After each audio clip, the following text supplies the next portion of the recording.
First of all, when we use the term terror, we have to recognize that, like most terms of political discourse, it has two meanings. There's a literal meaning, and there's the doctrinal meaning.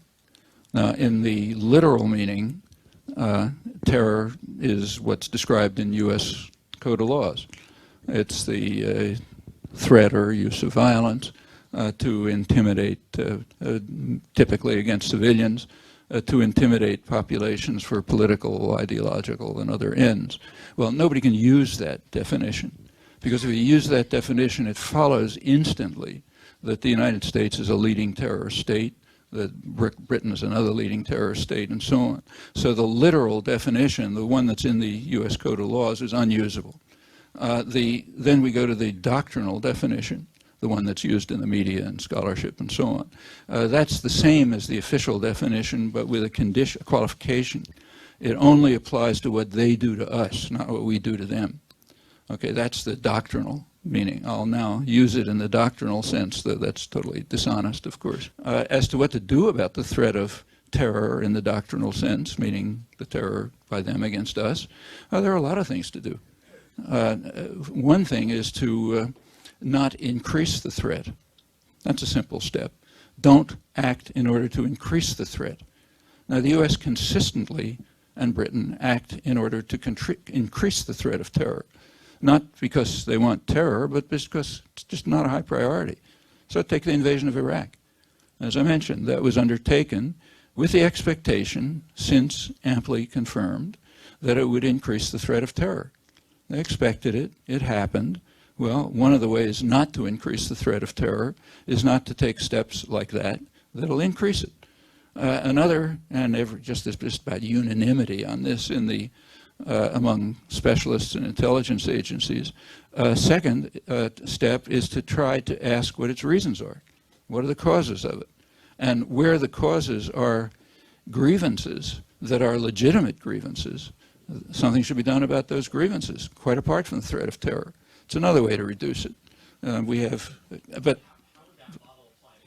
well, let me get to Canada. First of all, in the case of Canada, it may turn out that the motivation for the terror was Canadian troops in Afghanistan. You might look into that. But whatever it is, if there are grievances, then something should be done.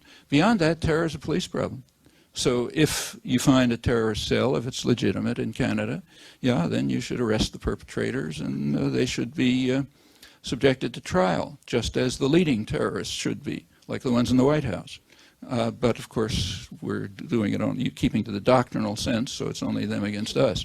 But there's more to do. What should the United States do about this?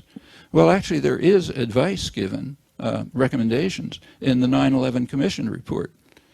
As you recall, there was an official government commission set up over the strong objections of the Bush administration, but they finally had to agree.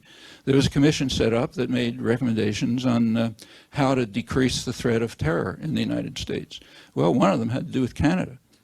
They concluded that a major threat of terror in the United States is the Canadian border.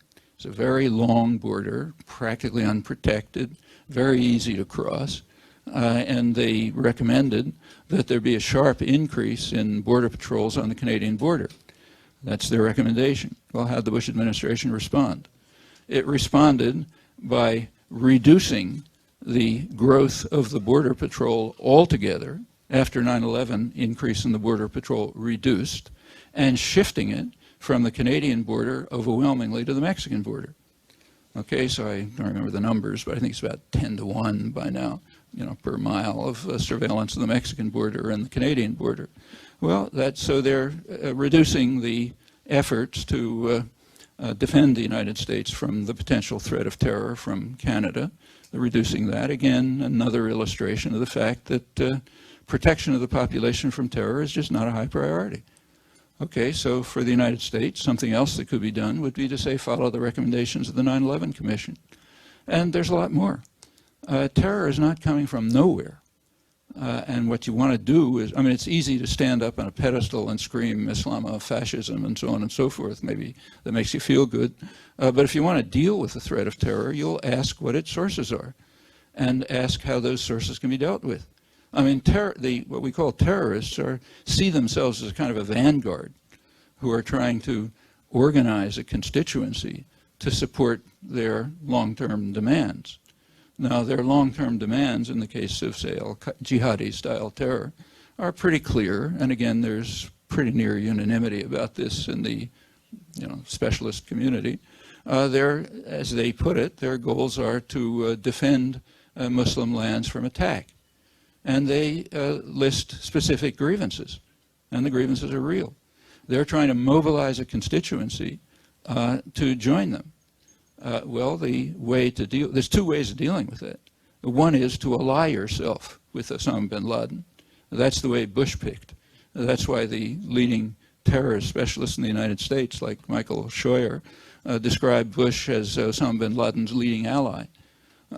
Because what he's done is to do exactly what Osama wants, to help the vanguard mobilize the constituency in support of terrorist acts. What is recommended across the board is pay some attention to those reasons, which are real. You can read that in the Defense Science Board recommendations, in academic scholarship and intelligence reports. Pay attention to the grievances. And many of them are real. And they should be dealt with quite apart from the threat of terror. That can reduce the threat of terror. And we know that it works. I mean, take, say, Northern Ireland.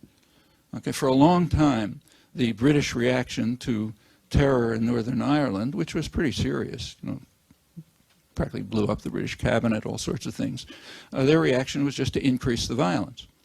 Okay, that's the Bush line. You join with the terrorists and you're their ally. It's exactly what the more militant sectors of the IRA wanted. So you get an escalating terror and repression cycle. Finally, the British got into their heads that they should pay some attention to the grievances that are the source of it. And in fact, they began to do so because the grievances were real. The constituency was being mobilized around real grievances. When they began to do that, the threat of terror declined. Belfast is not utopia, but it's a very different place from, say, when my wife and I visited in 1993, which was a pretty scary place. It's not that anymore. It's much improved, and in fact, the threat of IRA terror has now been very much marginalized by doing the sensible thing, paying attention to the source out of which it grows.